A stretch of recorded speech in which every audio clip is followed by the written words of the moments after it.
Hello viewers, notebook IAS के daily quiz programme में आज का पहला प्रश्न है, निम्नलिखित युग्मों पर विचार कीजिए। नंदाकला जम्मू और कश्मीर, डोकरा पश्चिम बंगाल, चंदेरी फैब्रिक हिमाचल प्रदेश। आपको बताना है उपर्युक्त युग्मों में से कौन सा ऐसे सही सुमेलित है अथवा है। केवल एक, केवल दो, सभी तीन या फिर इनमें से कोई नहीं। इस प्रश्न का सही उत्तर है ऑप्शन बी।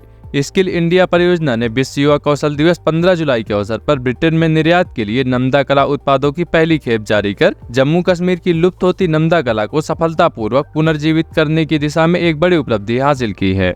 वर्ष 2018 में पश्चिम बंगाल के डोकरा शिल्प को भौगोलिक संकेत यानी जीआई टैग के साथ प्रस्तुत किया गया था, अतः युग्म 2 सही है।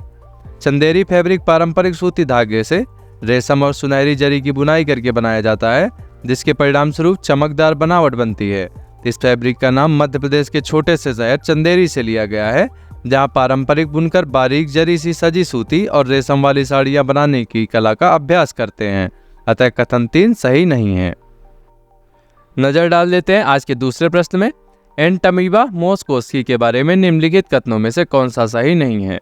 पहला है, यह एक स्वतंत्र रूप से रहने वाला अमीबा है जो मनुष्यों में डायरिया और अन्य आंतों के लक्षण पैदा कर सकता है।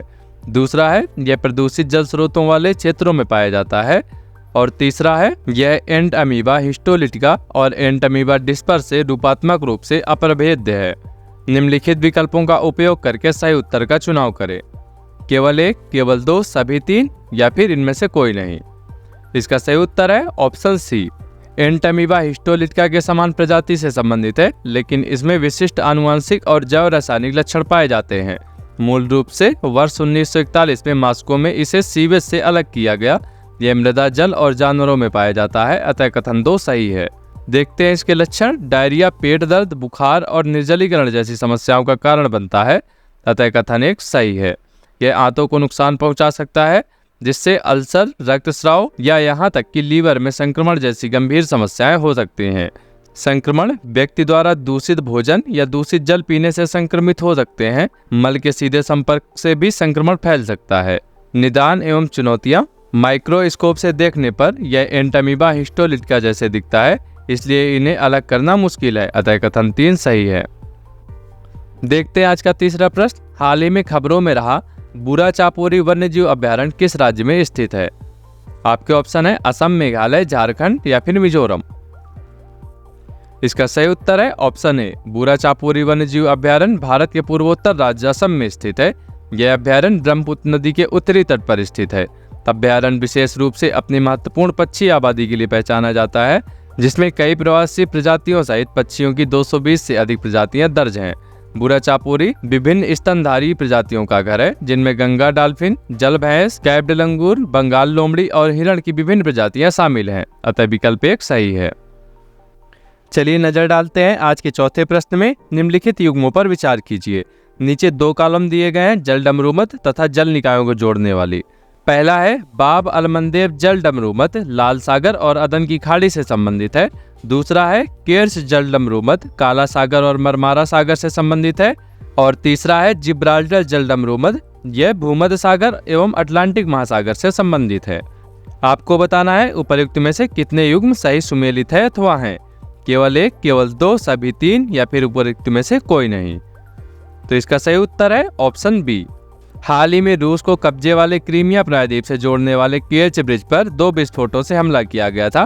केर्च ब्रिज केर्च क्षेत्र में स्थित है, जो रूस को क्रीमिया प्रायद्वीप से जोड़ता है। यह केर्च जल डमरूमत तक फैला हुआ है, जो काला सागर और आजोव सागर को अलग करता है, अतः विकल्प बी सही है।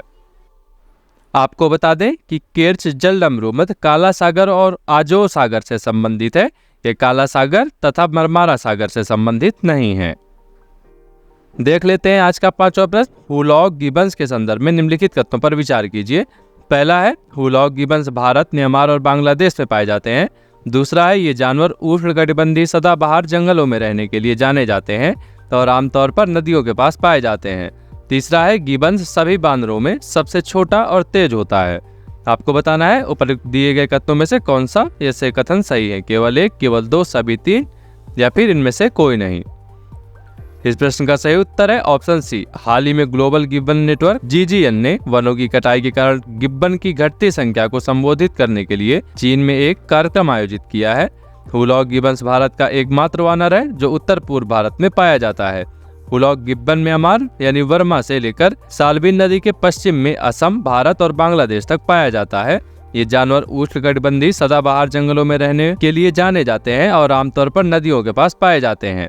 गिब्बन सभी वानरों में सबसे छोटे और तेज हैं। सभी वानरों की तरह गिब्बन भी बेहद बुद्धिमान, विशिष्ट व्यक्तित्व और मजबूत पारिवारिक बंधन वाले होते हैं। वे सर्वाहारी हैं और फल, कीड़े और पत्ते खाकर जीवित रहते हैं। गिब्बन्स की सभी 20 प्रजातियां विलुप्त होने के उच्च जोखिम में है। इसे IUCN रेड लिस्ट के तहत लुप्तप्राय के रूप में सूचीबद्ध किया गया है, तथा सभी कथन सही हैं। चलिए देखते हैं आज का छठा प्रश्न। वीर दामोदर सावरकर के संबंध में निम्नलिखित कथनों पर विचार कीजिए। पहला है, उन्होंने जाति व्यवस्था के उन्मूलन की वकालत की और सामाजिक समानता को बढ़ावा दिया। दूसरा है, उन्होंने कई प्रभावशाली किताबें और पुस्तिकाएं लिखी जिनमें the first war of independence भी शामिल है। तो आपको बताना है उपर्युक्त दिए गए कथनों में से कौन सा सही है। केवल एक, केवल दो, एक व दो दोनों, या फिर इनमें से कोई नहीं। तो इस प्रश्न का सही उत्तर है ऑप्शन सी। सावरकर जाति व्यवस्था के मुखर आलोचक थे। उनका मानना था कि यह सामाजिक बुराई है जिसे खत्म करना जरूरी है।